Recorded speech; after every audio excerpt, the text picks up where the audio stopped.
समय था आज से काफी पहले का, जहाँ पर हम बर्फ के बीच एक घोड़ा गाड़ी को देखते हैं जिसमें एक कैदी को जेल तक ले जाया जा रहा था। ये कोई आम जेल नहीं है दोस्तों, ये काफी खतरनाक जेल है और इस घोड़ा गाड़ी में जो मुजरिम होता है वो भी काफी डरावना और खतरनाक था। यहाँ पर सैनिक उस मुजरिम को जंजीरों में जकड़कर उसके सेल तक ले जाते हैं। इस जेल में ऐसे और भी बहुत खतरनाक मुजरिम कैद थे। जिस सेल में उस मुजरिम को रखा जा रहा था उस सेल में पहले से दो मुजरिम कैद थे जो कि हमारी मूवी के मेन कैरेक्टर एडगिन और होल्का थे।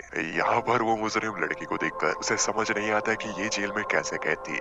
वो अब तक जिन भी जेलों पे गया है वहाँ उसे कोई भी लड़की दिखाई नहीं दी। यहाँ पर वो होल्का के साथ फ्लर्ट करने की कोशिश कर रहा था, जिस पर एडगिन उसे समझाने की कोशिश करता है कि होल्का ऐसी वैसी लड़की नहीं है, पर वो मुजरिम नहीं समझता, जिसकी वजह से होल्का उसके दोनों टांगे तोड़कर उसे वहाँ पे मार देती है। इसके बाद हम सारे कैदियों को बर्फ तोड़ते हुए देखते हैं। यहाँ पर एडगिन होल्का से कहता है कि कल हमारे केस की सुनवाई होगी और हम कल जरूर छूट जाएंगे इस जेल से, क्योंकि कल जोनाथन आने वाला है और जोनाथन हमारी मदद जरूर करेगा। अब हम अगले दिन काउंसिल पे देखते हैं, जहाँ काउंसिल के सामने एडगिन और होल्का थे। यहाँ पर इन लोगों का जुर्म होता है कि ये चोरी और हेरा फेरी किया करते थे, इन्हें यहाँ पर अपनी बात रखने का मौका दिया जाता है। पर एडगिन काउंसिलरों के सामने पूछता है कि क्या जोनाथन नहीं आने वाले, जिस पर एडगिन को काउंसिलर बताते हैं कि जोनाथन किसी तूफान में फंस गए इसलिए अभी तक नहीं आए, तुम अपनी कहानी हमें बता सकते हो। और अब यहाँ एडगिन अपनी कहानी सुनाता है। एडगिन कहता है कि आप यकीन नहीं करेंगे कि पहले मैं चोर नहीं था। सालों पहले मैं हार्पस हेक्सस का सदस्य बन चुका था। वो एक जासूसों का ग्रुप था जो कि गुलामी के खिलाफ लड़ता था। इसमें खतरा होने के बावजूद एडगिन की वाइफ जिया ने इस काम पर उसका साथ दिया। एडगिन घुसपैठियों पर नजर रखता था और लुटेरों और मुजरिमों को पकड़ाता था। एडगिन ने अपने साथियों के साथ मिलकर हेमरेड विजल्स को उनके अंजाम तक पहुंचाया। रेड विजल्स काले जादू के अच्छे ज्ञाता होते हैं जो कि दूसरों को नुकसान पहुंचाते हैं। एडगिन काम खत्म करने के बाद अपने परिवार के साथ वक्त बिताया करता। एडगिन अपनी वाइफ और डॉटर के साथ काफी खुश था। यहाँ पर एडगिन बताता है कि आप अगर हार माने तो यकीनन आपके दुश्मन जरूर होंगे और वो कभी न कभी बदला लेने जरूर आएंगे। जब एडगिन अपने फैमिली से दूर था तो रेड विसल के लोगों ने एडगिन की वाइफ पर हमला कर दिया अपने जहरीले खंजर से, जिसका कोई इलाज नहीं होता। पर यहाँ पर एडगिन की वाइफ ने अपनी बेटी को किसी तरह उन लोगों से बचा लिया था और यहाँ एडगिन की वाइफ मर जाती है। और अब एडगिन ने हार्पर की जो शपथ ली थी अपनी वाइफ को खोने के बाद उस शपथ को भी जला दिया। और फिर एडगिन को अपनी वाइफ को खोने के बाद अपनी बेटी को पालने में बहुत ज्यादा तकलीफें आ रही थी और एडगिन अपनी वाइफ के गम में नशे में चूर रहने लगा।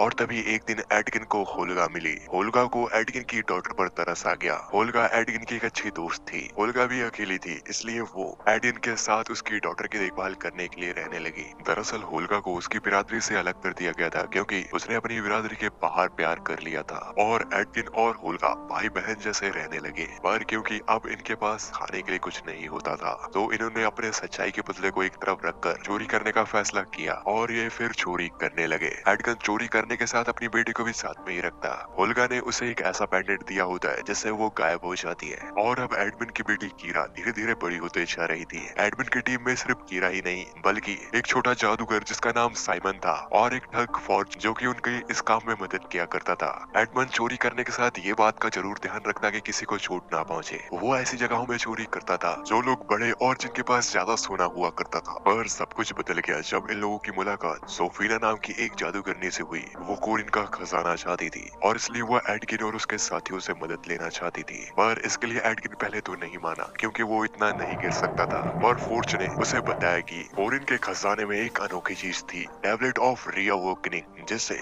मरे हुए इंसान को जिंदा किया जा सकता था, चाहे वो रेड विल के खंजर से ही क्यों ना मरा हो। तो आप लोग समझ गए होंगे कि एडगिन किसे जिंदा करना चाहता था। उसने इस चोरी में अपनी बेटी को नहीं ले गया। उसने उससे वादा किया कि वो जरूर लौटेगा और उसे घर पर छोड़कर ये लोग उस किले तक चले गए जहाँ पर कोरिन का खजाना था। दरअसल उस जादूगरनी को एडगिन की जरूरत इसलिए थी क्योंकि उस जगह तक सिर्फ हापर ही पहुँच सकते थे।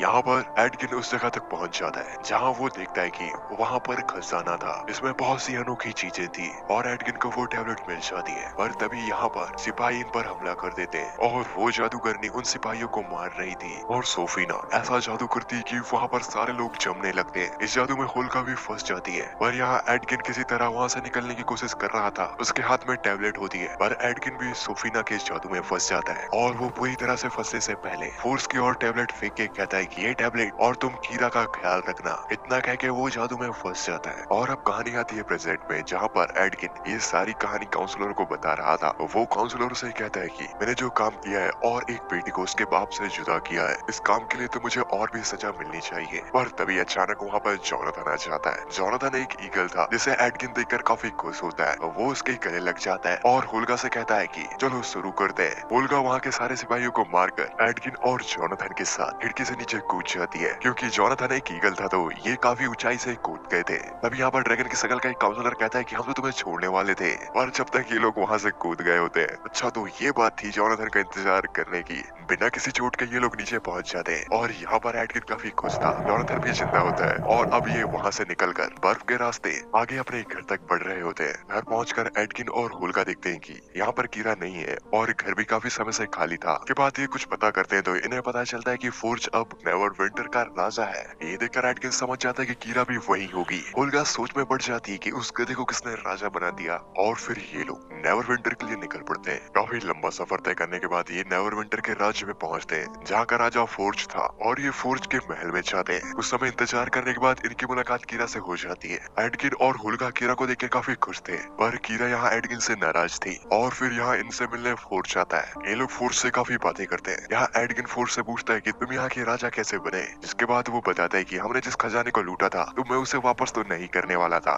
तो मैंने यहाँ के राजा को एक आंदोलन करके हरा दिया। इसमें मेरी मदद सोफीना ने भी की। ये वही जादूगरनी होती जिसने एडकिन और होल्गा को फंसवाया था। एडकिन फोर्ज से कहता है कि फोर्ज मुझे टैबलेट और कीरा चाहिए, इसके बाद हम यहाँ से निकल जाएंगे। ये सुनकर कीरा एडकिन से कहती है कि आप मुझे नहीं, उस टैबलेट के लिए यहाँ आए हैं। दरअसल इन बीते सालों में जब एडकिन और होल्गा जेल में बंद थी, कीरा को सच्चाई नहीं बताई कि वो किस लिए जेल गए। फोर्ज ने कीरा को बताया कि तुम्हारे पिता एडकिन ने तुम्हें इसलिए छोड़ा क्योंकि उसे दौलत चाहिए थी। यहाँ ये बोलना चाहिए एडकिन, जिस पर होल्गा फोर्ज से कहती कि तू